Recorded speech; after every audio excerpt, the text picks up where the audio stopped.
question from Megan about flying changes. So the question she's asking is, how can I get them better? She's saying she's kind of getting them, but then when she's doing a jumping course and she doesn't get the change right away, she just won't get it unless I bring her back, slow her down and set her on her haunches. Okay. So, yeah, totally normal. So when you're teaching a horse to do changes, there's so much going on for the horse. They've got to listen to your aid, there's a whole balance thing.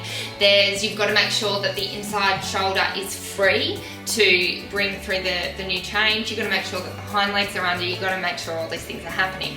And also, you can't have the horse running on the forehand because then they'll never get the change. But you also can't have them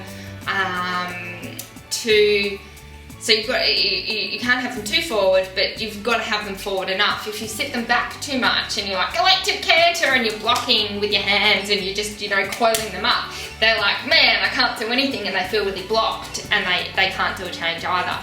So you've said, yeah, your horse runs on the, I think from what I can hear in your question, you're saying, okay, you sit there, you're in the jumping and you ask for a change, and the horse, instead of doing the change, kind of has a negative association with that and starts running really, really fast, and then you can't get the change until you collect her up and sit her back.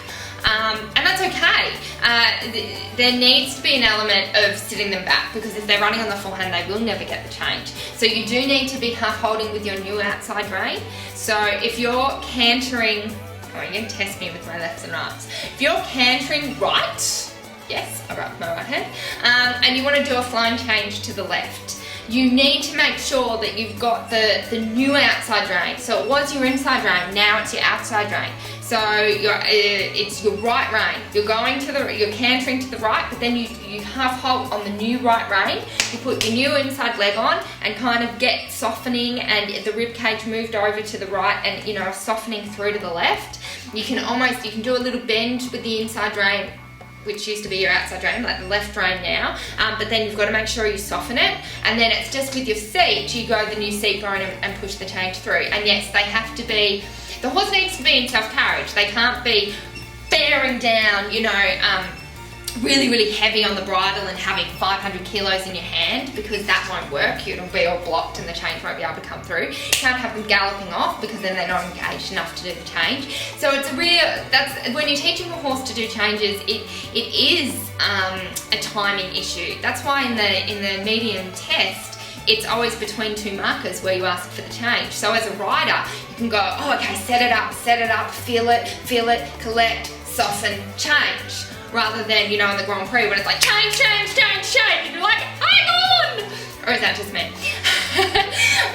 So when you're playing with the changes and building your horse's confidence in them, it is always better to take your time. So I do a lot of counter canter, and I'm going around and counter canter, and I choose the best moment of when to ask for the change, when I really feel that they've softened to the new inside, when I really feel that they're in my new outside rein, when I really feel they're soft, they're listening, they're engaged, they're in self-carriage and everything's beautiful, then I can pop the change through. But if I go across the diagonal, change, yes, you still might get a change. You can unbalance them. There are horses that do that. If you see them out in the paddocks, when they change direction, they flick the change through. But I don't know, a lot of my horses don't change clean. They'll only change in front, or they'll change behind, but not in front. It's just this messy, hideous thing when I see them out in the paddocks, and I go, oh, that'll be fun to ride and teach.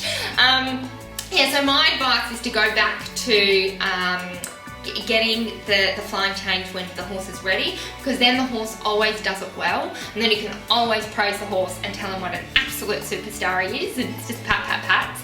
Be careful with that, because I did train a horse that the aid for the flying change was canter, flying change, halt, because every time we did a flying change, I basically stopped riding, threw the reins away, and gave him a big hug and food. And then he's like, oh, okay. So canter, flying change, halt, because he wanted his food and his pats. So I had to teach him it was canter, flying change, canter, 3 circles, and then I might do a halt and a pat. But that's fun. I thought he was really giggly to train.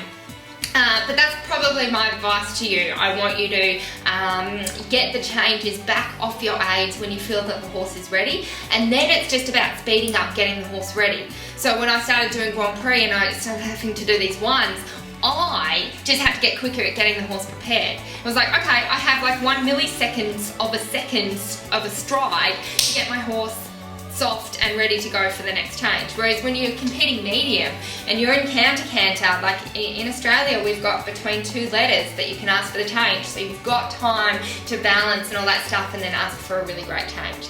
I understand in show jumping it's not like that.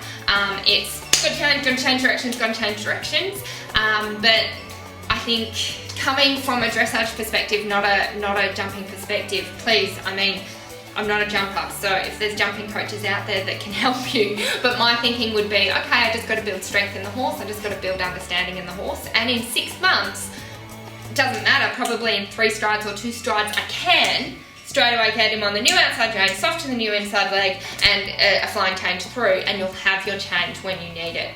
But there's just a bit more learning, growing, and understanding to be done.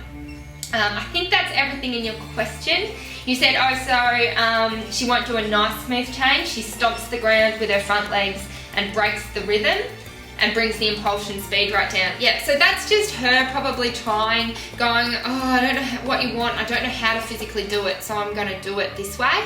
So you just have to teach her and show her that that's not the way. My horse is exactly the same. He, does a flying change, really up, he's like, collect. So I've had to do changes in gallop. Not that I gallop because I'm a dressage queen and that's just way too fast and scary, but I do extended canter. So I'll be doing extended canter, asking for changes with my Grand Prix horse. I'm trying to get ones in extended canter because when he comes to do the ones, he shortens all the way up, he blocks all the way through his back and he just goes, one. Oh my god, it's so cute. So we're trying to go one and teach him to really come through and over his back and just really use his body. So if your horse is doing something that you know will not get a good change, you know coming back and shortening the stride and being all and up won't help. So if you feel that, don't even do the change. Just again, go forward, go medium canter a bit, and then see if you can sneak the change, staying in medium canter, if that helps. I think that's all. Cool. Hope that helps. Please let me know how you went. Really excited for you. Enjoy the journey. Enjoy your jumping. Hope all the rails stay on and everything goes great for you. And I'll see all of you next week. Have a really good weekend. Bye.